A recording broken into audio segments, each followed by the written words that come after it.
minutos. Conspiración, ciencia, misterio, hallazgos, historia, descubrimientos, todo eso y mucho más en el 2014. Y también, por supuesto, la sensación de grandes temas, sonidos, luces, apariciones, fotografías, que incluso entidades que han quedado sin resolver. Es un poco el baremo final de un año, hay que pensarlo así, intenso. ¿Por qué? Porque, como venimos manteniendo, es tal la cantidad de clips informativos que recibimos al día, y eso ocurre, lo sabéis, en las redes sociales, ¿no? Donde puede haber un enorme eco de una noticia, pero lo que hubo hace 2 días ya es que no lo lee nadie. ¿Y qué está ocurriendo? El proceso acelerativo hace que vivamos los últimos minutos y no hay hemeroteca, no hay archivo personal, no hay recuerdo ni reflexión. ¿Qué está ocurriendo? Es el proceso permanente de vértigo de este sistema.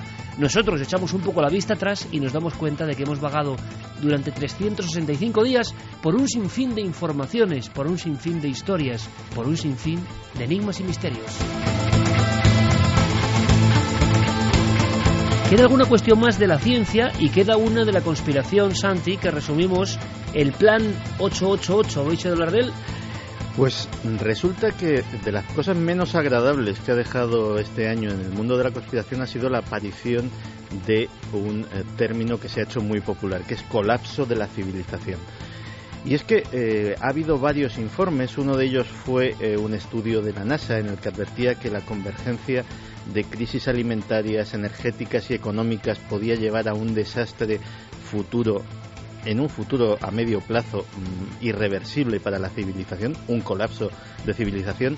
Semanas después era la ONU la que, en un panel intergubernamental formado por 60 científicos y representantes de un centenar de países, venía a llegar más o menos, con leves diferencias, a las mismas conclusiones. Y lo siguiente que supimos es que el Pentágono tiene un plan, el plan CONOP 8888, 4 ochos, y que en virtud de ese plan está entrenando a diferentes unidades en una base secreta cerca de Omaha, Nebraska. Esas unidades estarían entrenándose para un colapso de la civilización a nivel mundial y para salvar la mayor cantidad de personas, no solo norteamericanas, sino de otros países, incluidos tradicionales enemigos, porque estaríamos hablando de una emergencia supranacional como algo nunca visto. Lo curioso es digamos, qué sistema están utilizando para entrenarse. Decían, bueno, puede pasar cualquier cosa, tenemos una baraja de posibilidades muy amplia, puede ser una escasez de agua, una escasez de alimento, puede ser un desastre económico mundial. Vamos a buscar un escenario que sirva para todo esto, y con esto entrenamos a los soldados y vamos a ponerles en ese escenario. ¿Qué escenario han elegido? Una epidemia zombie. Así de claro, dice, es algo absolutamente impensable, no va a suceder, pero ese escenario ficticio reúne todas las características de todo lo que podría suceder en realidad, y podrían ser el mismo tipo de medidas de control de masas, de distribuir alimentos, de proteger a poblaciones indefensas, de episodios de vandalismo, de saqueo, de elementos incontrolados que practican la violencia, etcétera, etcétera. Todo lo que hemos visto en las películas y series de zombies, pues en el fondo podría suceder con otro tipo de emergencias, salvo que hubiera muertos vivientes intentando morderte. Lo que es alarmante es que este tipo de medidas se esté gastando muchos millones de dólares en entrenar a estos soldados, o por ejemplo algo que sabíamos hace apenas un par de semanas. ¿Sabías que el Departamento del Tesoro de los Estados Unidos ha encargado kits de supervivencia para todos sus funcionarios y sus familias? ¿Por qué? ¿Para qué? ¿Qué esperan? Nos llegaba hace tampoco mucho tiempo una noticia científica, pero con viejas reminiscencias, no sé si vampíricas. Carmen, nos hablaban del poder de la sangre joven, que parece algo evidente, pero parece que demostrado, ¿no?, empíricamente. Pues parecía noticia de la princesa sangrienta, ¿no? Exacto. La entrevista de la semana pasada que hizo Diego Marañón, y cómo esa sangre parecía rejuvenecer el rostro de esa condesa. Bueno, pues ahora es científico y parece ser que funciona. Lo han hecho 2 estudios del Centro de Terapias con Células Madre y Medicina Regenerativa de Harvard en Estados Unidos, y lo que han hecho es coger sangre de ratones jóvenes, tenían tan solo 2 meses, y entonces después de calentarla la inyectaban a ratones pues que tenían algún problema y que además eran bastante más viejos. ¿Qué hicieron? ¿Qué consiguieron con esto? Bueno, pues que mejorara su olfato, que mejorara la memoria, el aprendizaje y la movilidad de esos roedores viejos. Ahora lo que se está haciendo es probar con seres humanos un ensayo con 18 pacientes que tienen Alzheimer para ver si ese plasma sanguíneo de jóvenes donantes pues sirve también para rejuvenecer a estas personas que tienen serios problemas médicos. Por el momento no se ha sabido ningún adelanto, ningún dato. Esto ocurría en mayo y todo, Iker, es gracias a la GDF11. Al parecer es algo que está en la sangre y que es lo que hace que podamos regenerar pues cosas como la memoria, que fíjate, para curar algunas de las enfermedades terribles que están pues acabando con muchas familias y con mucha gente, pues sería el hallazgo, yo creo, del próximo 2015 a nivel mundial, sin duda ninguna. Ojalá. ¿Qué son los nanosatélites? Que es otro de los términos que hemos aprendido en este 2014. Bueno, vamos a tener que estar muy pendientes del cielo, porque si ya se ven cosas normalmente que caen y normalmente no sabemos qué son simplemente objetos volantes no identificados, ya tenemos bastantes más, que son los nanosatélites. Además ha batido el récord en este año 2014, de lanzamiento de nanosatélites. Son pequeños cubitos de 10 centímetros de lado y menos de 1 kilo de peso, algunos de ellos, otros tienen 2 kilos de peso, los españoles, por ejemplo, los que se están fabricando en nuestro país, y es una tecnología para monitorizar con bastante resolución pues la deforestación, el desarrollo urbano, los cambios en los cursos de los ríos. En España están haciendo, por ejemplo, uno para explorar la termosfera, que tienen una vida útil de 3 meses y después van perdiendo altura, pero se van a desintegrar en la atmósfera, con lo cual podemos ver efectos luminosos que sean estos nanosatélites que realmente lo que están haciendo es destruirse al entrar en la atmósfera, con lo cual ya tenemos otra cosa para mirar al cielo. Ya no simplemente pueden ser los satélites que están por todas partes y que nos confunden, ahora también los nanosatélites nos van a dar algún que otro susto. Podemos terminar el repaso misterio, conspiración, ciencia y hallazgos con un chip prodigioso como el de la película, que dicen que es un chip que imita absolutamente al cerebro, pero es un viejo sueño, ¿no? No sé si en el 2014 se ha dado un paso de gigante a este respecto. Bueno, yo creo que tanto como gigante, no. Así lo han dicho, chips que imitan al cerebro humano, y sí que es verdad que IBM ha conseguido que su chip True North, un ingenio que es del tamaño de un sello, es además de color oro, muy llamativo, e intenta imitar el funcionamiento del cerebro humano con su red de 86.000 millones de neuronas y billones de conexiones entre ellas.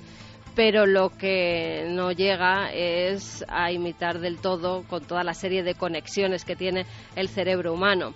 Sí que puede abrir camino para una nueva generación de aplicaciones, como por ejemplo gafas para ayudar a navegar a personas con dificultad de visión, robot que rastreen el escenario de una catástrofe, pero todavía como un cerebro humano no llega a esto, aunque la revista Science cree que en el futuro habrá ordenadores basados en esta tecnología.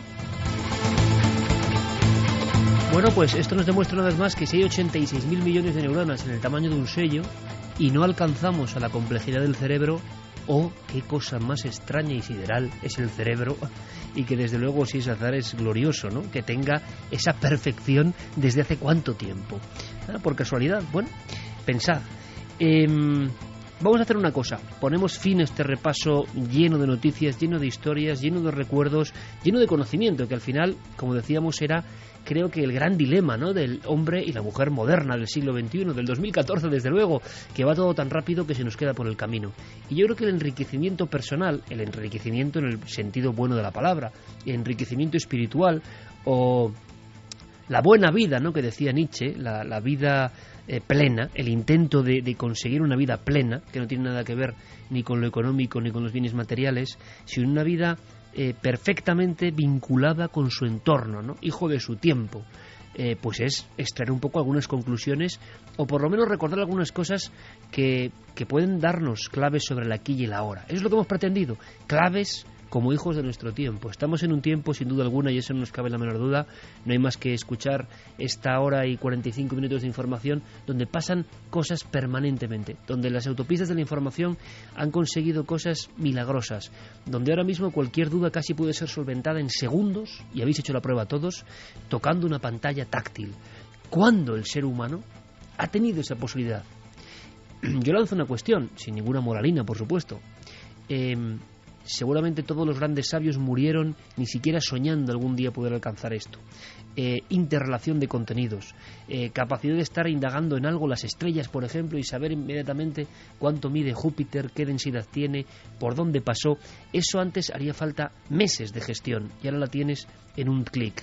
Al mismo tiempo que ocurre esa maravilla increíble, indudable, estamos viendo cómo las redes y cómo la tecnología se emplean, pero muchas veces, o por gran parte de la humanidad, en sus aspectos más primitivos, más incluso insalubres, no generando toda esa luz para el espíritu o para el crecimiento, sino para todo lo contrario. Es decir, la tecnología nos lo brinda, más que nunca, en bandeja, para el que quiera aprender y saber. Y de cada uno, como siempre, forma parte la decisión, cómo se utiliza todo esto. Ponemos el colofón a esta información y ahora enseguida nos vamos a una casa misteriosa, una casa que va a ser la última casa que en el 2014 abra las puertas, unas puertas tubulares, unas puertas bien extrañas, Clara. Nos marchamos a México, pero antes, y os pido que lo escuchéis con mucha atención, el maestro Enrique de Vicente despide sus Despierta, que ha sido otro de los motivos. En este año ha habido muchas novedades. Este año, que duda cabe, compañeros, ha sido el año del análisis de Belmez. Este año, para los que hagamos el misterio, el colofón, lo que hemos conseguido en Belmez, pues ha sido histórico. Ha sido tan cercano que creo que pasará mucho tiempo para que comprendamos lo que significa. La constatación científica de que las caras de Belmez no eran ninguna broma, ni ninguna especie de pastiche como nos habían contado. Precisamente este domingo emitimos de forma especial en Navidad los 2 especiales continuados en una cosa que de verdad pienso que es de lo mejor que hemos hecho en nuestra historia, que hemos tomado todos parte en ello y que es pequeña y gran historia del misterio. Ha sido un esfuerzo enorme y encima hemos tenido la suerte de que las constantes vitales de ese hallazgo han ido en el sentido del misterio. Podía ser al revés. Y solo os digo que en el 2015 estoy seguro que seguirá habiendo novedades en torno a Belmez, que nosotros no, desde luego, aflojamos. Nuestra mordida sigue ahí, intentando llegar hasta el final. Ha habido un paso muy importante. También será el año de la exposición en el 2015, la exposición de Cuarto Milenio, y será el año de muchas cosas. Pero Enrique quiere poner su colofón. Despertar ha sido casi una obligación para todos nosotros. Tomar conciencia del tiempo en que vivimos, seguramente único, y que nos permite evolucionar. En mitad de la negrura, en mitad del caos, y en mitad de la barbarie, en mitad del sainete, como decía Santi, hay una oportunidad seguro para evolucionar. Tenemos en nuestras manos unas capacidades nunca antes anheladas ni soñadas por el ser humano. En nuestra mano. De nosotros depende, parece mentira, ¿no? La decisión nunca fue tan fácil o tan difícil. Mientras tanto, contemplamos cómo parte del mundo sigue utilizando la tecnología solo para seguir esclavo de lo más básico. Como dice Peter Russell, el síndrome de la aceleración se ha convertido ya en parte esencial de nuestras vidas. Es lo que Alvin Toffler llamó el shock del futuro, la desorientación y el estrés demoledor que sentimos cuando somos sometidos a excesivos cambios en un periodo de tiempo muy breve. El reto al que nos enfrentamos es aprender a manejar los cambios cada vez más rápidamente, sin deprimirnos, sin quemarnos o sin ser víctimas del estrés y la ansiedad. Pero más allá de eso, Peter Russell piensa que todo esto nos conducirá en breve plazo a una situación insostenible, enfrentándonos a cambios dramáticos. Si bien estos podrían desembocar en situaciones involutivas o destructivas, él está convencido de que esto nos encamina hacia el acceso a un estado superior de conciencia por parte de una minoría suficiente de personas.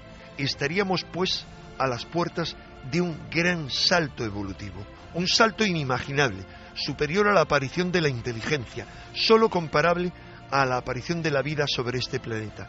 Y en este proceso podrían estar jugando un importante papel las circunstancias cósmicas excepcionales a las que está siendo sometido el sistema solar, según diversos investigadores, debido a nuestro tránsito por una zona del universo sometida a grandes perturbaciones. Esto puede parecernos una fantasía utópica, pero es preferible a dejarnos llevar por las circunstancias y por el alarmismo catastrofista, porque implica la necesidad de pensar, de sentir y de actuar de forma positiva a favor del cambio interior y exterior. Tú también puedes participar en ese verdadero salto evolutivo si realmente lo deseas y te lo propones como un objetivo prioritario. Después de marcharnos, esa casa es la casa de los tubos. Es una casa, por cierto, de esos diseños tan de la época, un poco cósmico, ¿verdad? Esa arquitectura que intentaba empatar, en México en concreto, pero también lo hubo en España, ¿no? Esa corriente. Sí, además, bueno, tú has visto imágenes de la casa y no es nada habitual esa construcción allí. De hecho, el nombre que recibe pues es porque, imagínense pues un poco los oyentes, ¿no? Como una especie de tubos verticales que forman algo parecido a un castillo. Es como un órgano que emerge de la tierra, ¿no? Un poco. Sí.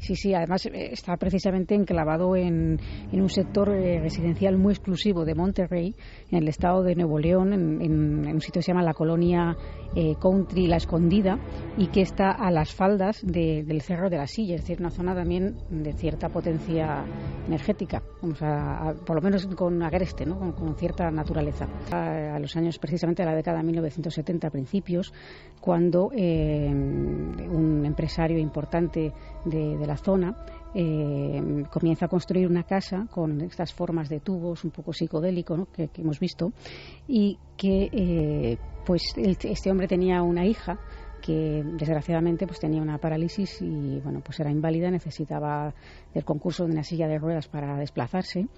Entonces, bueno, una semana antes de la boda, el padre lleva a la hija a la casa y bueno, pues aún no estaba terminada del todo.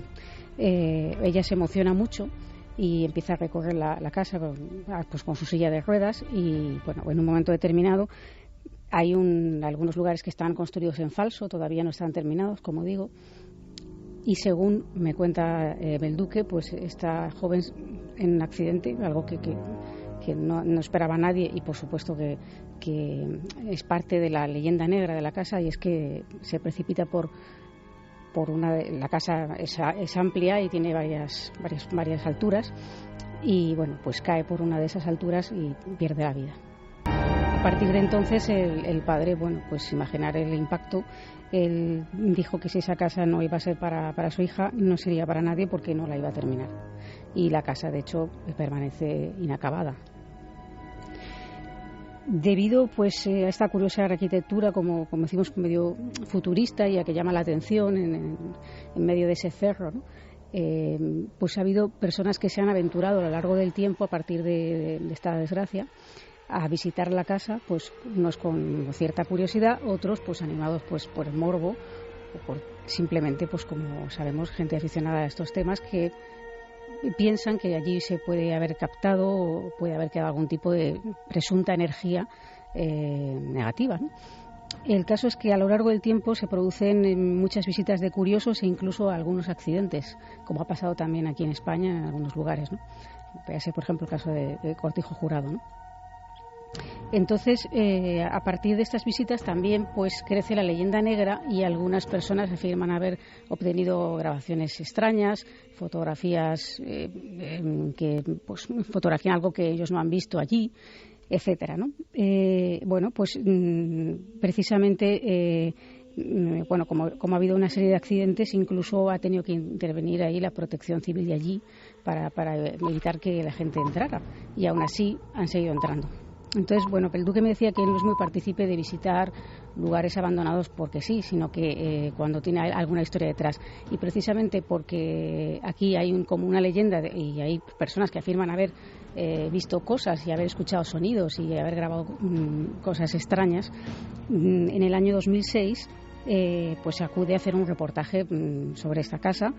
Y bueno, pues él visita el lugar acompañado de la policía local, es decir, con un permiso y con un cámara que le acompaña, y él mismo también lleva su propia cámara de vídeo. Y él nos cuenta un poco, hace una serie de pues un recorrido de vídeo, etcétera, lo que sería un reportaje. Y bueno, pues cuando vuelve de este reportaje sucede algo que nos va a contar él mismo. Regresamos a las oficinas de la televisora donde yo trabajaba en aquel entonces. El camarógrafo fue a ingestar el material. Yo me fui a mi casa con el video que yo tomé de mi cámara. En mi casa, al día siguiente empecé en la madrugada, pues que yo entraba a trabajar a las 6 de la mañana en aquellos días. Empecé a revisar, mientras desayunaba, empecé a revisar el material y se me fue la sangre a los pies. Literalmente, vi una silueta que pues se ha hecho algo famosa en las redes sociales y aquí en los medios de comunicación aquí en México. Una silueta que muchos interpretan como la silueta de la entidad que presuntamente se aparece en esta casa, que da la idea de una mujer vestida de blanca con un velo blanco en uno de los cuartos de este lugar, para ser preciso en el sótano de esta casa.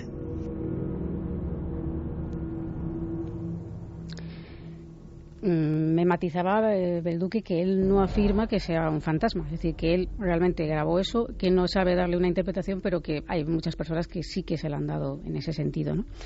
De hecho, pues esta imagen se ha tenido cierta notoriedad allí y bueno, pues lo que él sí que dice es que allí no había nadie más que ellos, ¿no? Después, bueno, la visita fue aparentemente tranquila, aunque ellos escucharon una serie de ruidos y sonidos que él interpretó como del propio lugar en ese momento, y porque tampoco lo conocía como lo conoce ahora, ¿no? Y que le parecieron que a lo mejor eran propios de un lugar abandonado, ¿no? Sin embargo, me realiza una segunda visita en 2008 a esta casa. En fechas cercanas a Halloween le proponen realizar en la televisión que él trabajaba un reportaje especial pues de esta casa, que bueno, pues aprovechando las fechas que ese tipo de reportajes se hacen, y en este caso le sugieren que vaya con varias personas que son gente muy conocida allí, pues gente, me decía que eran algunos compañeros de la cadena, pues había de la gente de deportes, del sector de espectáculos, y que eran todos, bueno, pues en principio escépticos y nada creyentes en esto, pero se trataba de realizar una especie de espectáculo en el sentido, no digamos teatral ni mucho menos, porque él tampoco hubiera accedido a eso, pero sí un poco pues dar ese juego que se hace en Halloween, ¿no?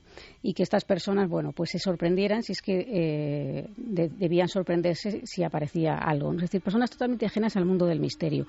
Esto, en principio, él me decía que no es partidario de acompañar o de que se acoplen personas en cuando hace algún tipo de reportaje de misterio que no tienen nada que ver con el tema, porque no normalmente, aunque tengan buena voluntad, pues no toman las cosas tan en serio como alguien que está especializado a hacer este tipo de historias, porque además a veces pues se producen pues accidentes o incluso gente que es muy sugestionable, como pasó el caso de que estuvieron allí de una de las personas que la acompañaba, una chica que pues casi entró en estado de pánico, porque resulta que en esa visita empezaron a escuchar golpes muy fuertes, como si la estructura del edificio resonara, una especie de estruendos, algo parecido a lo que hablábamos la semana pasada de esa comisaría de policía local, ¿no? Y entonces, bueno, pues incluso pues esta compañera entró un poco en pánico y al ver que pues lo que ellos pensaban que era un poco una visita un poco, bueno, sí, un poco distinta por ser lo de Halloween y a ver qué va a pasar aquí, porque dicen que pasan cosas, pero que la gente no va con el ánimo de que pasen, realmente van más bien todo lo contrario, ¿no? Y bueno, pues de hecho casi tienen un accidente dentro de la casa por esta circunstancia. Y bueno, pues él nos cuenta que aparte de esta estructura, ¿no? Vieron ellos mismos como, o sea, escuchaban sonidos de que se cayeran piedras dentro de la casa, pero incluso llegaron a ver una piedra cómo caía dentro sin saber de dónde había salido. Esto lo llegaron a ver ellos, ¿no? Y bueno, pues él me comentaba que también se oían una serie de gritos y de ruidos que él nos va a explicar ahora. Empezaron a escucharse muchos ruidos, muchos golpes, caídas de piedra, literalmente, o sea, como si estuvieran aventando piedras adentro de la casa. me tocó ver una de las piedras que caía en un cuarto, pero ¿cómo decírtelo? Sin que se escuche demasiado exagerado. Vi la piedra a mitad del cuarto y vi cuando iba cayendo de medio cuarto al suelo, y ella lo vio también. Lo vimos al mismo tiempo porque fue cuando el camarógrafo volteó su cámara con la lámpara encendida, vio como una piedra caía al suelo y literalmente vimos que cayó. Lo vimos a como 1 metro del piso y ¡pum!, cayó. Exactamente cuando volteamos, nomás vimos ya cuando iba contra el piso. Se había desprendido del techo porque era una piedra, no era un pedazo de block o de yeso. No aparentaba ser parte de la estructura. Parece una piedra, así una piedra bola. Una piedra que parezca una piedra bola, decía él, pero claro. El canto rodado es un clásico en las historias de paralitergia, ¿no? Como dicen los expertos, dentro de casas en España. Ha habido varios ejemplos. En Galapagar, me acuerdo. Exactamente. De un caso célebre, ¿no? Y en Almería ya ha habido varios casos realmente significativos. O sea que tenemos ahí una casa futurista de los 70, no es un palacete antiguo, que es uno de los clásicos del misterio en Monterrey. Pues en un salto casi mortal, podemos marcharnos para terminar el 2014... en un rápido reportaje de Javi Pérez Campos, que tiene que ver también con un lugar que teníamos pendiente, un lugar también, desgraciadamente, con hechos luctuosos, y que hemos ido recibiendo muchos testimonios sobre este sitio, sobre este enclave. Y Javi me ha dicho que sería importante dar paso, en estos minutos, en apenas estos 10 minutos, a alguien que ha vivido intensamente una serie de acontecimientos precisamente ahí, acontecimientos que sobrecogen. Sí, porque la investigación está en marcha y desde luego queremos saber si hay más gente que ha vivido cosas en ese lugar tan concreto que después de escuchar a nuestro testigo, a Francisco Jiménez, vamos a narrar porque la investigación nos ha llevado incluso a obtener datos sobrecogedores de la Guardia Civil. Una vez más, los archivos de la Guardia Civil arrojan datos sorprendentes de un punto muy concreto de nuestras carreteras. Vamos a empezar escuchando a Francisco contándonos cómo hace 25 años él... viajando por la Nacional 301 entre Ellín y Albacete, con él están su mujer en aquel momento y su cuñada, viajan en el coche, viajan de noche, están regresando a casa por una solitaria carretera. Ellos van allí con la única iluminación de la radio del coche. Son las 5 de la madrugada y de repente en un arcén, en el arcén derecho de esa solitaria carretera, observan unos extraños bultos. Cuando falta un par de kilómetros para llegar al pueblo de Pozo Cañada, íbamos solos en la carretera, íbamos solos porque no había esa hora, no había mucho tráfico, y con las luces que íbamos a las largas, vi como 3 personas, vi personas que estaban a la orilla de la carretera. Pensé que había habido algún accidente, cualquier cosa de esas, y cuando me acerco, pues la verdad que la ropa que llevaban eran un poco extrañas. Entonces levanté un poco, bajé la velocidad para ver lo que era, pero como al no ver ni coche ni nada por allí, cuando más me acercaba más cosas raras veía, porque veía que tenían ahí un movimiento extraño, como moviendo los brazos pero para arriba y para abajo. Era como si esas 3 personas que estaban de pie en el arcén estuvieran haciéndole algún gesto con esos brazos, casi como hace alguien que pide auxilio. Sin embargo, la ausencia de algún coche o de algún rastro de accidente le hace pensar que aquello no es normal. A las 5 de la madrugada, 3 personas vestidas con extraños ropajes en una solitaria carretera. Cuando más se acerca a ellos y empieza a disminuir la velocidad y se queda casi a ralentí, a escasos metros de estas figuras, descubre cosas todavía más extrañas. Cuando me acerqué y entonces vi que llevaban una ropa un poco extraña, así como trajes de presidiarios de estos antiguos, de estos de las películas. Entonces lo que hice fue cambiarme de carril, volví a poner las largas y entonces se veía que solo era como si fuese solo la ropa. Ni tenían cara, ni tenían manos. Cuando más me acerco, pues veo que no tenían ni cabeza, tenían como una especie de gorro, y entre el gorro y la camisa pues no se les veía nada. Eran bultos como personas. Eran bultos como personas porque personas no eran, eso está claro. Entonces ya me cambié de carril y al pasar por la altura de ellos, pues como yo que sé, pues como tres fantasmas. Él tiene el conocimiento absoluto de que aquello no es algo normal, que no son personas, que no son figuras, que nunca ha visto nada parecido, que son seres que están flotando como si fuera ropa que flota en medio de la carretera, que le hace esos gestos con los brazos para solicitar su parada. Sin embargo, él hace todo lo contrario. Está tan asustado que pisa el acelerador y sale huyendo de ese lugar. Lo primero que hace es certificar que no hay ningún accidente, por lo tanto no llama a las autoridades. Y lo segundo es no decir nada a las personas que van con él. En el coche, de repente, a las 5 de la madrugada, se ha hecho un silencio denso. Ninguna de las personas comenta nada, pero cuando transcurren unos kilómetros, la conversación se hace inevitable. Cuando pasamos a Albacete, pues claro, yo iba pensando nada más que en eso. Entonces le pregunto a mi pareja, digo, ¿tú has visto algo extraño? Y entonces me dijo que sí, y su hermana que iba detrás dice, pues yo me creía que iba durmiendo. Pensaba que a lo mejor había sido ahí entre sueños. O sea que lo vimos los tres igual.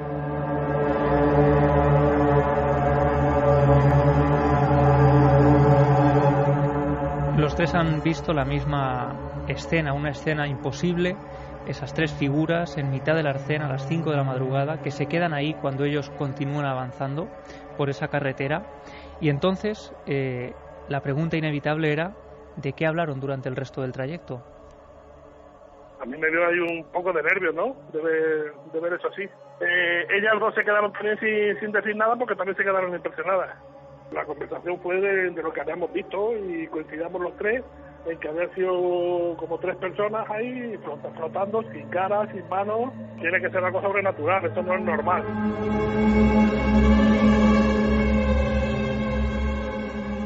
Y como ocurre con otros testigos, Francisco relata que, aunque hayan pasado 25 años de aquel suceso, él cada vez que pasa por esa carretera siente una extraña impresión como si hubiera ocurrido ayer mismo. Sigue preguntándose quiénes eran esas 3 figuras vestidas con ropas como de expresidiarios. Como rayadas. Efectivamente, como vemos en las películas.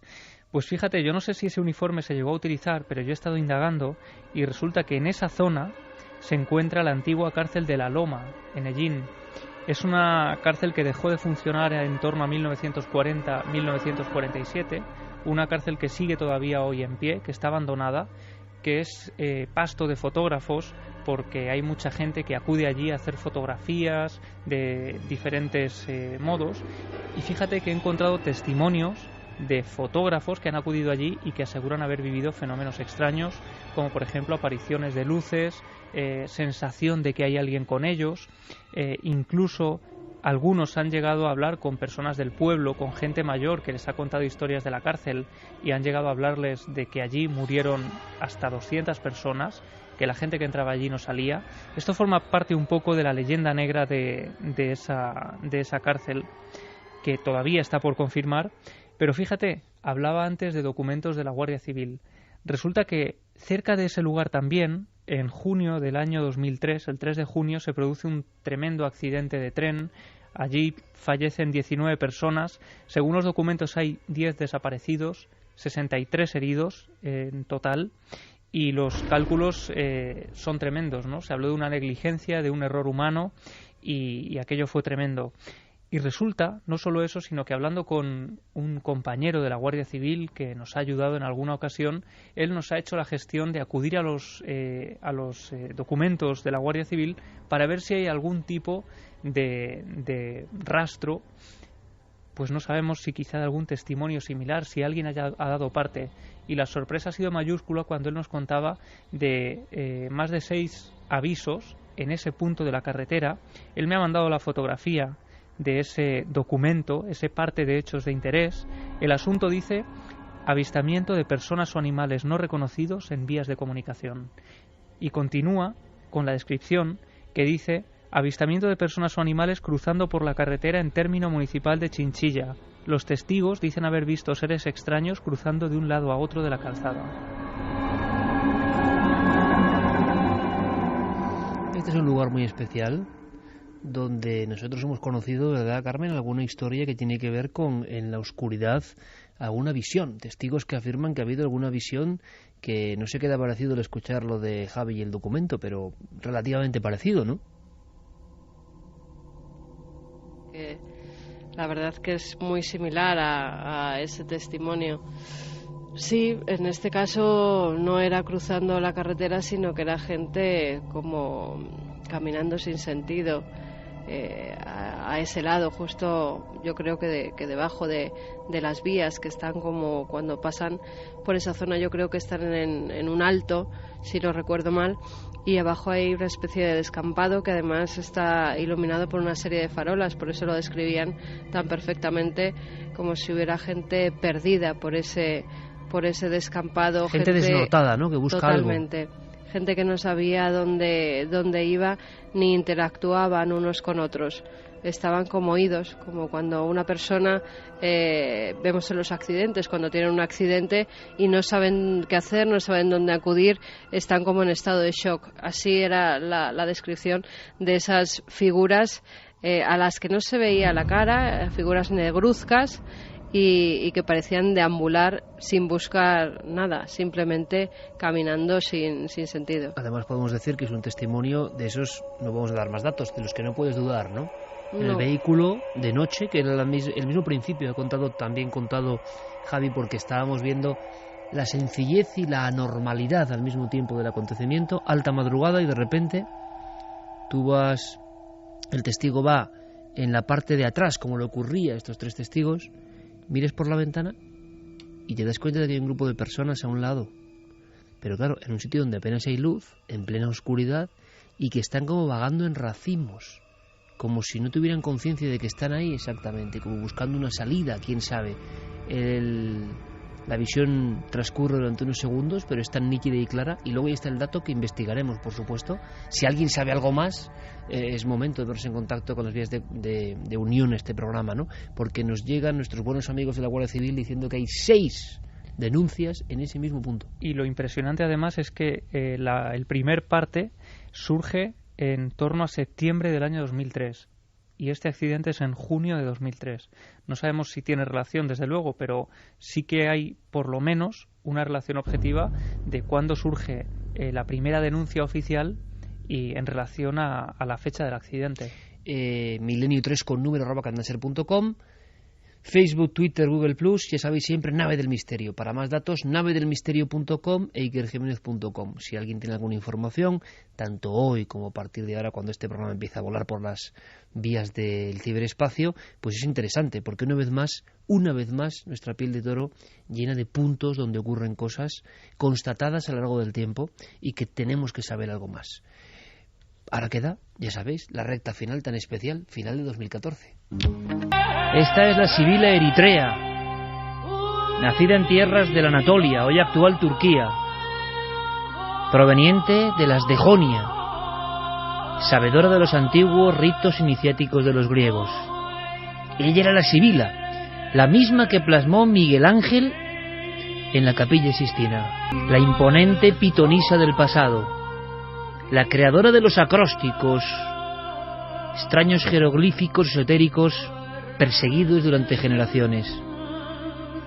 Hoy el canto de la sibila es un acontecimiento, vamos a llamar, folclórico, y muchos asisten a un espectáculo bello que se produce en algunas catedrales de Cataluña y de Baleares. Precisamente en Baleares, el último lugar donde se prohibió este extraño canto apocalíptico, porque fue prohibido, y solo de vez en cuando se creía que el mundo estaba en profunda crisis, cuando se temía por el mundo, la sibila hacía su aparición con su extraño cantar.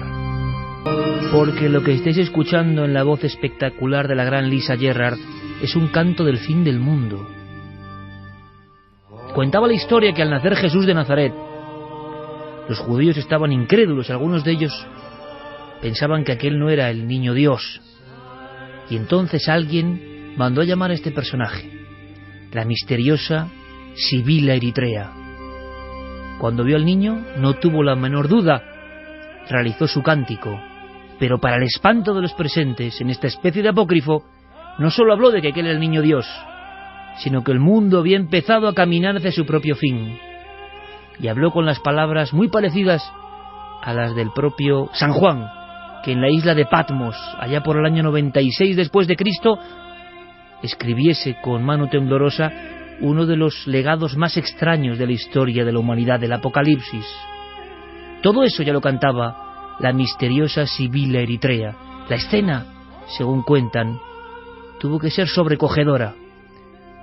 La historia oficial Lo mismo que hizo con el cántico, simplemente se limitó a borrar, a prohibir, durante un milenio, durante 1000 años, la recreación del canto de la sibila apócrifo que se hacía en catedrales y pequeñas iglesias del primitivo cristianismo fue censurada.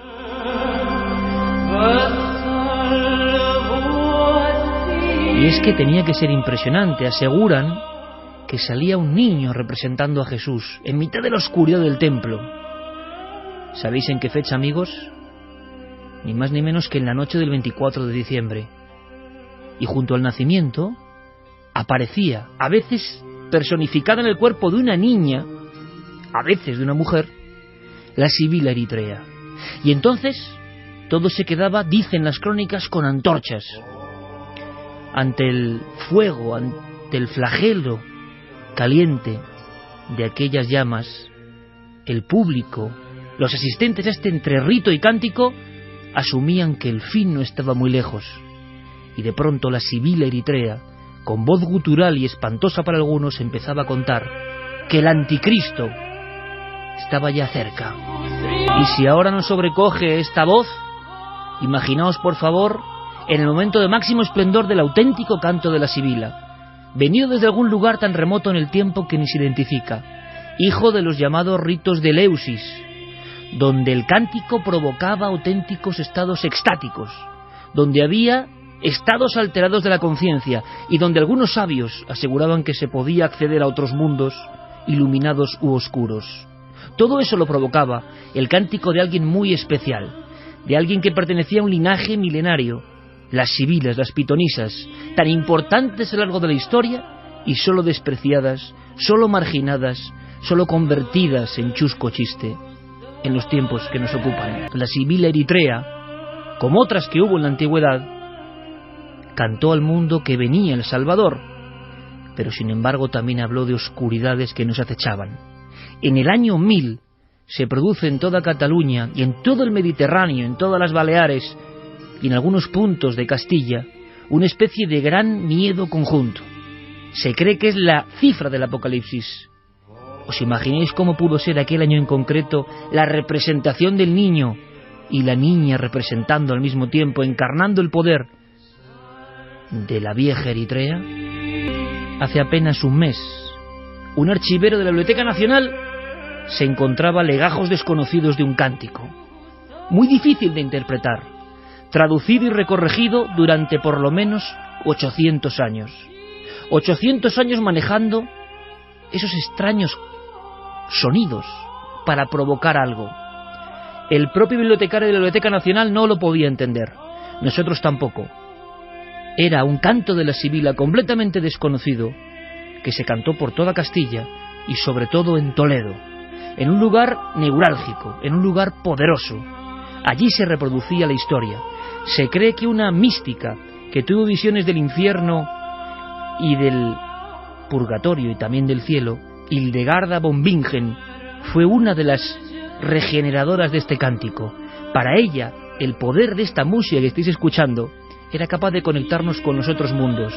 Era la única forma de que el pueblo llano, por unos instantes, entre el fuego, la oscuridad, la mirada de los niños, la representación de lo que hacían y el significado de aquellas palabras, entraran en una burbuja que se separaba del tiempo.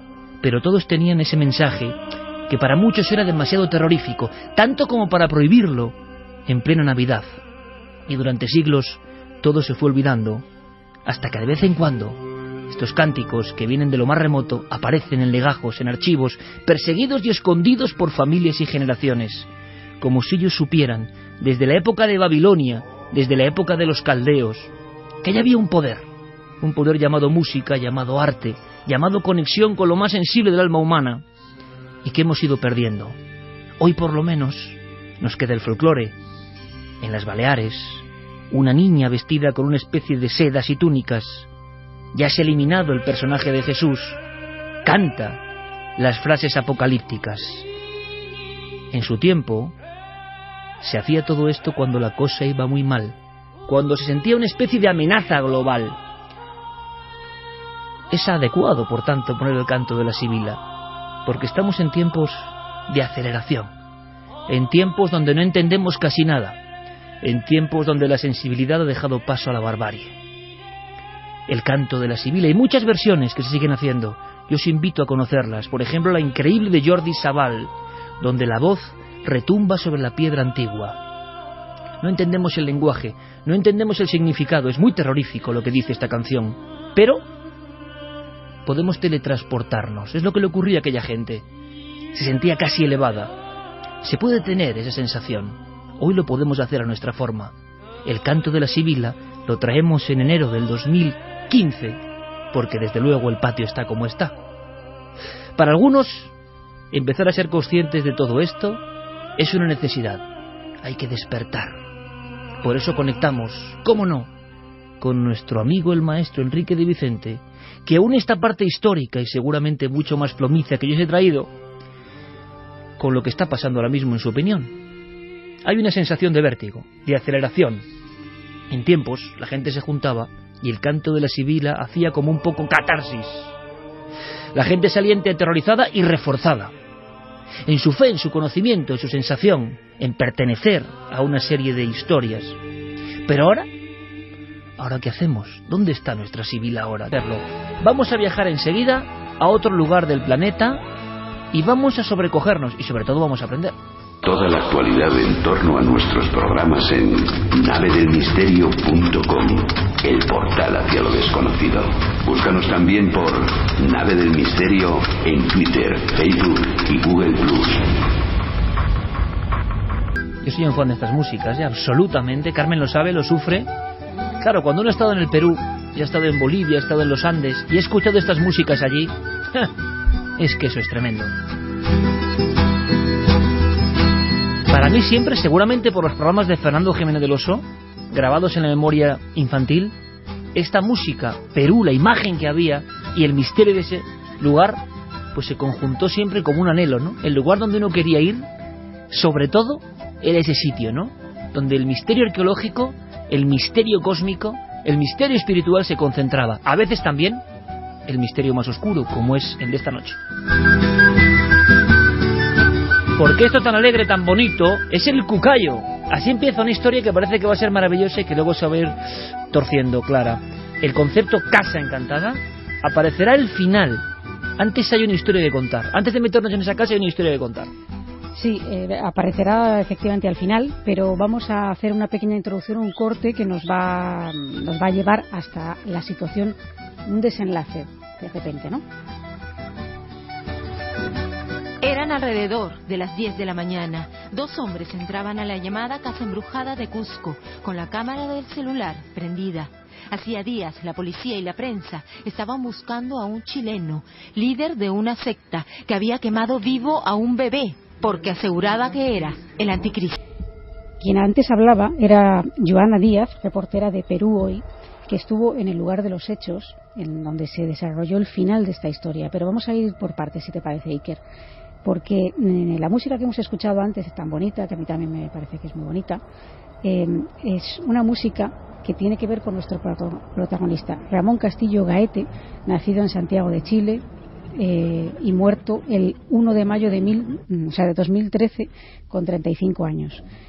Era músico, profesor de música, dicen que un músico sobresaliente. De hecho formó parte del grupo Amaru, que es quien ha interpretado este tema de El Cucayo. Era vegetariano y en principio era una persona aparentemente normal. De hecho, para hacer el servicio militar, para poder librarse de hacerlo, tuvo que fingir una locura para que de esta manera se pudiera librar, como hacían otras muchas personas. Si bien quienes lo conocieron dicen que a partir de entonces, de ese fingimiento, algo cambió en su comportamiento, que se volvió huraño, extraño, hasta tal... Esto sí que, fíjate, que me ha impresionado, ¿no? Alguien se hace pasar por loco, que ha sido una conducta relativamente, voy a decir, habitual, pero que se ha hecho para evitar ingresar en filas, y sin embargo, ese fingimiento de algo tan doloroso y tan triste, de repente como que se te ha quedado algo ahí, ¿no? O se ha despertado algo que uno no preveía.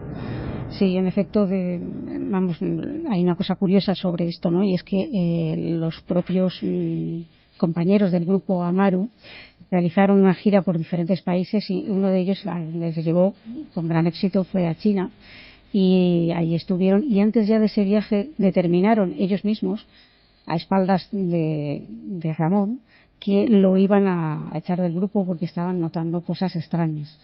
Allí en China parece ser que se interesó bastante por las medicinas orientales, eso no tiene nada de extraño, pero lo cierto es que ellos habían notado cosas raras.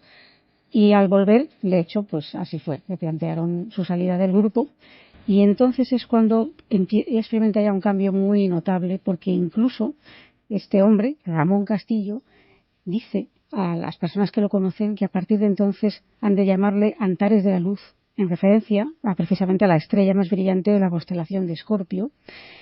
Y según él mismo contó, tuvo una especie de revelación espiritual en la que intervenía bastante su afición por el tema extraterrestre, y llegando a la conclusión de que él era nada más y nada menos que la reencarnación de Dios. Antares de la Luz. A partir de cierto momento él dijo, tenéis que llamarme así.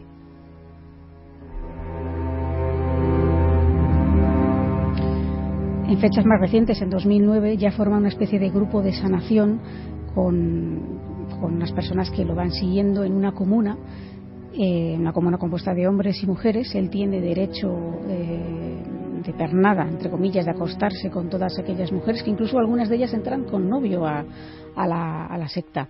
Es curioso que dentro de esta convivencia la gente que está con él lo acata, incluso cuando él considera que tiene una baja vibración astral, lo somete a golpes, les da golpes y golpes y golpes hasta que él considera que ya se han recuperado, y si lloran le da aún más golpes. Es decir, había una especie de miedo hacia él. Pero si tú ves fotos de este hombre, Iker, antes de todo esto, cuando él estaba en el grupo musical o incluso antes, te podría decir que tiene cara de pardillo, como muchas veces pasa, de cara de no haber roto un plato, y su transformación física le va dando otro aspecto mucho más siniestro.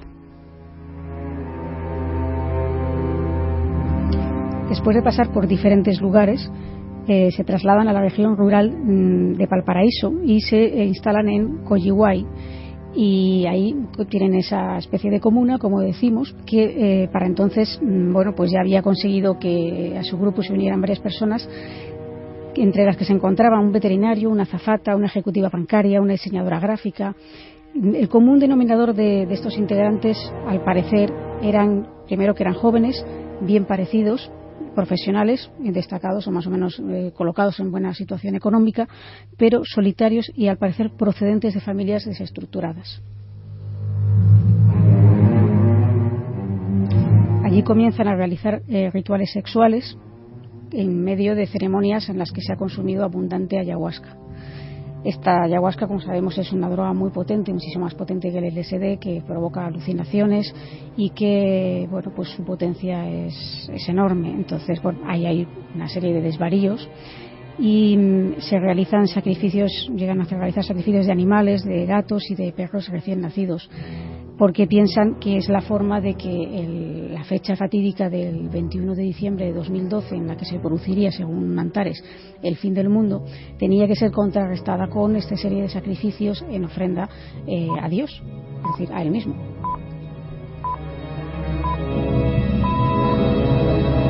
Hablamos, Clara, en este momento, en esta historia, que acabará en una casa concreta de un grupo apocalíptico de los últimos que ha habido, con el calendario marcado en 21 de diciembre de 2012, y que empiezan en la escala de los sacrificios de animales, y que intuimos que eso era increciendo, ¿no? Que va más, efectivamente. Las jóvenes empiezan a raparse el pelo. Aquellas que han entrado con novio pues siguen manteniendo relaciones sexuales con este hombre, con Antares, con total consentimiento y normalidad ante sus parejas.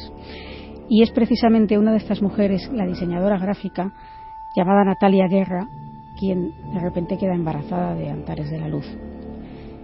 Al descubrir que ha quedado embarazada, Antares dice que la encierren, que mantengan el embarazo en secreto, ya que algunas de estas personas todavía mantenían contacto con sus familias, obviamente, y se les oculta a los familiares de la forma que se van ideando tretas, que si está de viaje, que si tal, que si cual, que si no puede ponerse, que si no la pueden ver, etcétera, para impedir que descubran que está embarazada, pero él no quiere en ningún momento que ella aborte ni nada de esto. Lo que quiere es que ese niño nazca, para una vez haber nacido, que por fechas da la siniestra casualidad de que el niño nace justamente un mes antes del 21 de diciembre fatídico, concretamente el 21 de noviembre, interpreta esto como una señal de que ese niño es el anticristo y que por tanto hay que eliminarlo.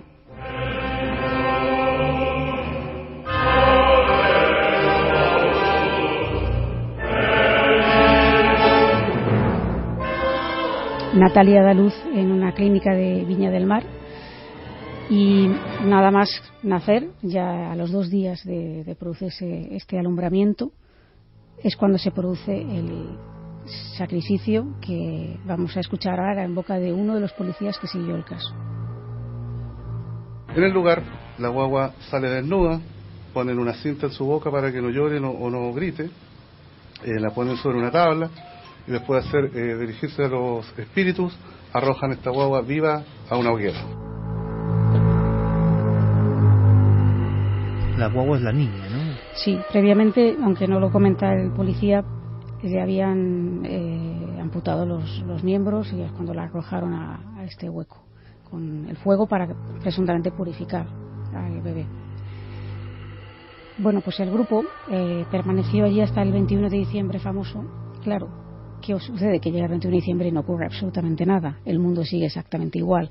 Todo gira, la vida continúa, nada ha ocurrido y todos esos augurios y presagios que Antares les venía comunicando desde el año 2009, al no verse cumplidos, obviamente el líder pierde fuerza, pierde credibilidad ante sus seguidores y algunos empiezan a desconfiar hasta el punto de que se marchan de allí. O sea que los seguidores de buenas profesiones que habían asistido a esa brutalidad inimaginable creían realmente que el 21 de diciembre iba a ocurrir algo como el fin del mundo.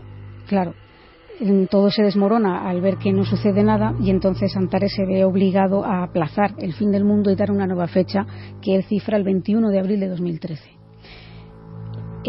Pero en 2013, ese 21, fecha cercana a abril, es cuando se averigua lo que ha ocurrido con el bebé, ya que ahí en teoría la policía no descubre nada hasta que se produce una serie de denuncias por parte de la familia de esta chica, de Natalia Guerra, pues denunciando situaciones extrañas con relación a su hermana y a su hija, y es cuando encuentran que en esa casa se había producido el sacrificio. Lo que ocurre es que Antares de la Luz estaba muy lejos de allí porque había marchado un poco antes a viajar, se había ido a Perú para comprar más ayahuasca con la que satisfacer sus orgías sexuales.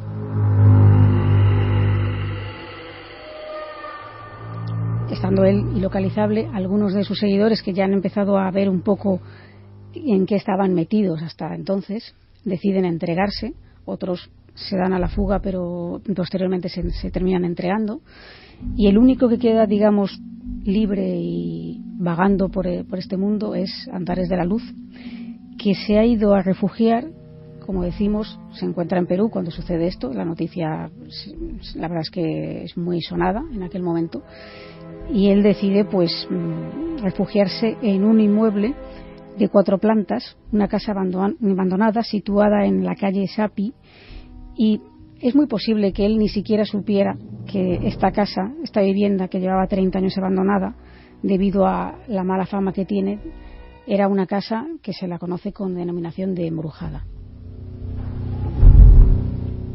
O sea que ese mendigo de la muerte, esa especie de merodeador salvaje, inhumano,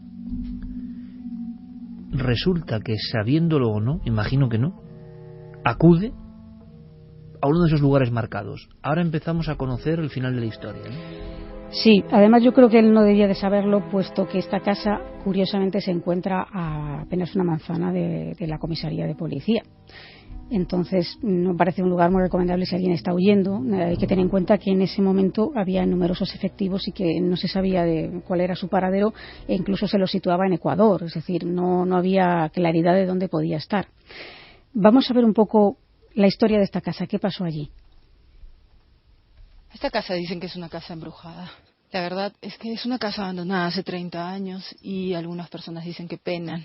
Hay muchas historias sobre esta casa, dicen que también se han cometido asesinatos. Esta casa es de un gringo y el gringo dice que su mujer lo mató y al matarlo a su mujer posiblemente lo enterró con cemento en ahí adentro y desapareció y se largó. Por eso la contextura de la casa es tipo europeo. Pero si de la historia siniestra, en este lugar se realizaron sesiones de Ouija y es muy curioso que cuando ves imágenes de este lugar, aparte que tienen numerosas pintadas, pues que si el 616, que si cruces invertidas, etcétera, hay una que llama mucho la atención y es una especie de muro en el que hay reflejado, pintado, una especie de tablero de Ouija gigante donde no sabemos muy bien qué es lo que se ha producido allí, ¿no? Pero vamos a que nos lo cuentan mejor en este corte, conocemos un poco más cómo era el asunto. Ahí hay un cuarto que está más oscuro y hay una flecha, a ver, acá hay una cruz y dice hello, ¿quieren hablar? Parece que acá han jugado Ouija porque han hecho acá un abecedario. Es en esa casa, en el centro de Cusco, donde encontraron el cuerpo ahorcado de Ramón Castillo. Suspendido. El cuerpo estaba suspendido con la mirada a la esquina de esta puerta.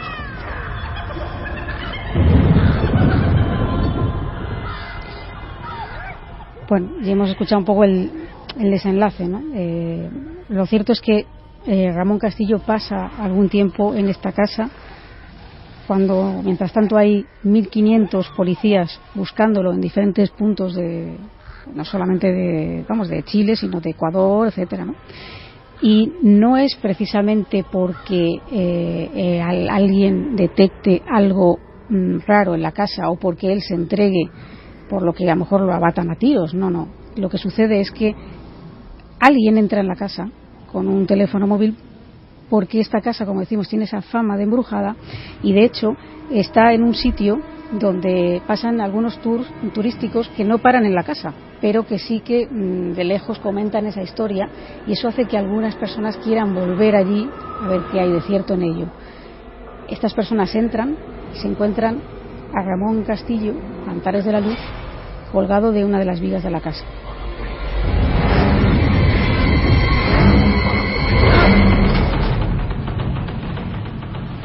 Durante el tiempo que estuvo escondido solamente había consumido hojas de coca, no tenía ningún tipo de alimento en su cuerpo. Antares de la Luz era un hombre que medía 1,80 y en el momento en el que lo encuentran pesaba apenas 53 kilos.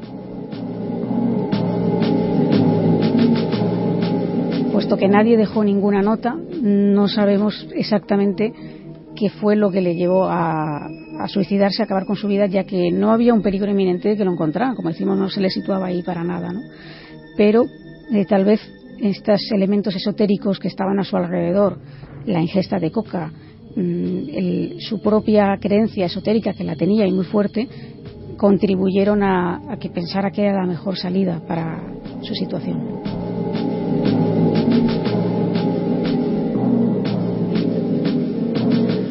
Tres y 41 minutos. Yo he escuchado en estos años muchas historias sórdidas, pero como esta, pocas.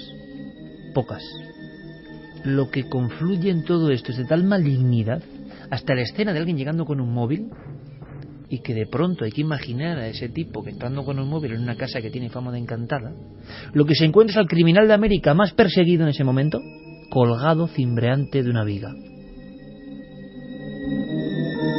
Y al lado ese tablero de Ouija y demás. Ahora merecido lo tiene, desde luego. Porque es increíble, ¿no? Javier Pérez Campos hizo un libro sobre el 2012. Hay una crónica periodística de todo lo que estaba sucediendo.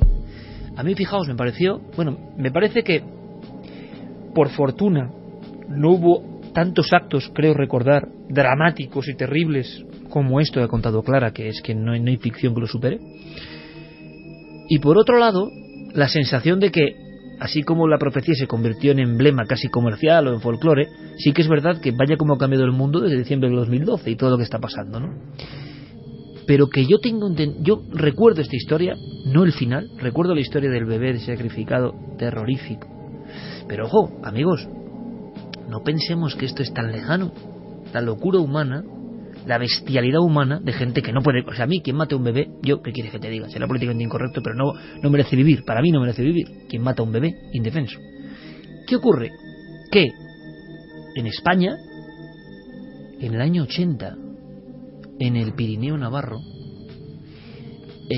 resulta que se encuentra, o hay una reinvestigación, el cadáver de un bebé, o de una niña de 2 años más bien, bueno, sí, bebé, enterrada por un grupo sectario, la muerte de Ainara.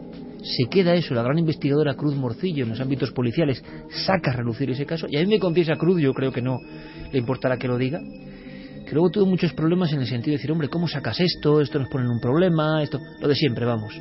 Pero había una investigación que no llegaba a ningún lado sobre un sacrificio humano en el Pirineo, en la zona del Baztán, con una niña. Nosotros reinvestigamos la historia y no pudimos llegar a más allá. Pero, es decir, que no pensemos solo en un loco absoluto, porque es lo fácil, ¿no? Un loco. Y a mí me hace mucha gracia. No, es que estaba loco, oye, pues estaba loco, pero claro, lo que ocurre, aparte de que hace en la calle, que es que no me parece justificación ninguna, lo que ocurre es que esto no es lejano, ¿no? Como decía Nietzsche, nada humano me es del todo ajeno, ¿no? Y resulta que en España, en otros condicionantes, antes había ocurrido. Pero claro, yo recordaba también una secta en la antigua Unión Soviética que con el tema del 2012 se habían encerrado todos en una especie de extraña madriguera en la tierra, ¿no? Y querían morir ahí. Sí, también había una niña por medio que ellos creían. Pero no que hubo era un caso tan dramático como este. No, como este desde por luego fortuna, ¿no? Porque podría haber habido, porque el impacto de la profecía del 2012 es superior a cualquier otro, ¿no? Y quizá no lo hubo porque se extremaron las precauciones al máximo. Yo recuerdo las imágenes en algunos Puede lugares ser. donde se temía que podría producirse alguna catástrofe y Sí, había policía. Claro, y... por todas partes se habían cerrado los accesos desde semanas atrás, precisamente para evitar cosas como esta. Y aún así no se pudieron evitar, algunas de ellas. En cualquier caso, a mí la imagen que no se me despinta es ese grupo de personas perfectamente integradas socialmente, responsables en sus trabajos, en sus buenos trabajos. Que te cruzas con ellos por la calle. Absolutamente normales, absolutamente indistinguibles de cualquier otro ciudadano. Y de repente están participando una mala noche en una atrocidad como esta. Y luego, cuando en otro tipo de casos, y no voy a citar ninguno en concreto, planteamos la posibilidad de que existan grupos de personas absolutamente normales, con buenos trabajos, perfectamente integradas en la sociedad, que practiquen Dios sabe qué ritos sexuales o no, con menores o no, nos tachan de fantasiosos y de que esas cosas no pasan en la vida real. Pues aquí está el ejemplo. Diego Marañón nos habló de otra hoguera, pero distinta, que una mujer que acabó en una hoguera. Esta mujer acabó en una hoguera, pero por fortuna su memoria no ha sido calcinada y Diego Marañón se la ha encontrado así en esa especie de mundo al que viaja, ese mundo paralelo, elevado, y nos trae 5 minutos seguro interesantes.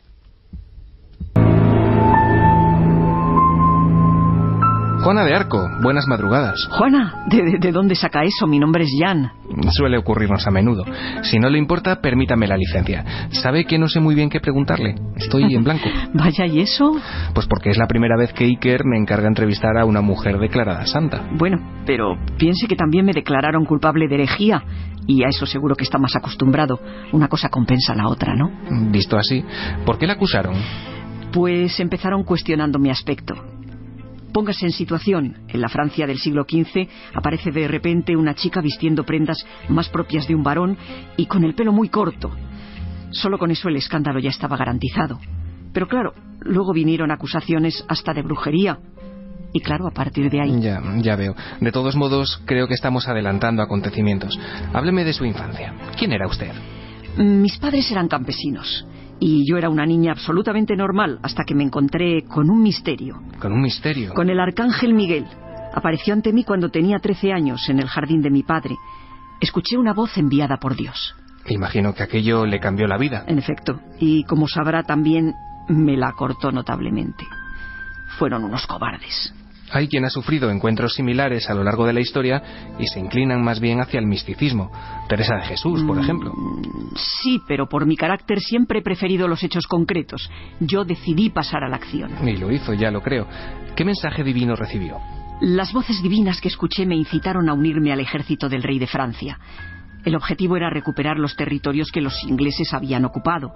Supongo que conocerá lo que pasó en la Guerra de los 100 años. Sí, lo que me extraña es que la creyera. No crea. Me costó bastante convencer al rey y a sus consejeros de que lo que contaba era cierto. Durante mucho tiempo estuvieron haciendo indagaciones sobre mí. E incluso me interrogaron. Pero al final lo conseguí. ¿Qué consiguió? Un caballo. Con escolta al principio y todo un ejército al cabo del tiempo. Me habrá visto en cuadros con mi armadura blanca y mi estandarte. En fin, la lucha fue un éxito durante un tiempo. Incluso levantamos el asedio de Orleans. Pero luego... Se convirtió en alguien peligroso para el poder, ¿verdad? Si el apoyo de la gente significa peligro, es muy probable que así fuese. O que así me vieran, sí. ¿Fue usted apresada? En mayo de 1430, sí. Tenía solo 18 años. Ya le decía al principio que me acusaron de herejía, pero como podrá suponer, lo que querían en realidad era desacreditarme ante el pueblo francés. No sé si lo sabe, pero intentaron que les prometiera que no trataría de huir. Poco me debían conocer, porque estará de acuerdo conmigo en que todo preso tiene derecho a huir. Lo cierto es que algunos argumentos que usaron contra usted dejan bastante que desear. Refrésqueme la memoria, por favor. Pues fíjese, dijeron, por ejemplo, que estaba usted en pecado mortal por haber atacado París en un día festivo. Es cierto, lo había olvidado. Jamás pudieron demostrar que hubiese hecho algo que atentase contra la fe cristiana. Mire, si hubiese cometido un pecado mortal, solo a Dios le correspondería haber decidido sobre ello. Y de momento no me ha llamado a su despacho, así que... De todos modos, la Inquisición fue implacable. Pues sí, como casi siempre. Yo no me retracté de absolutamente nada de lo que había dicho a lo largo de mi corta vida, pero créame que aunque lo hubiese hecho, de poco hubiese servido. Yo ya estaba condenada antes del proceso. ¿Cómo vivió aquello? Con la mayor dignidad que pude, que dada la situación no es poco. Todo terminó la mañana del 30 de mayo de 1431. Me ataron a una estaca y me quemaron viva en la plaza del Mercado Viejo de Rouen. Mis cenizas fueron a parar al Sena. ¿Y cómo se entiende que después de todo ese proceso la declararan santa? Las cosas caen por su propio peso. Y sí, me santificaron en 1920, ya ve. La vida da muchas vueltas. Me ha gustado mucho conocerla. ¿Me permite una última pregunta? Claro, usted dirá. ¿Cómo cree que la recuerdan por ahí abajo? No sabría decirle. La gente tiende a olvidar, a dejarse manipular, ¿sabe? Me conformaría con ser sinónimo de valentía. No pido mucho más. Entonces creo que puede estar satisfecha. Muchas gracias por su tiempo.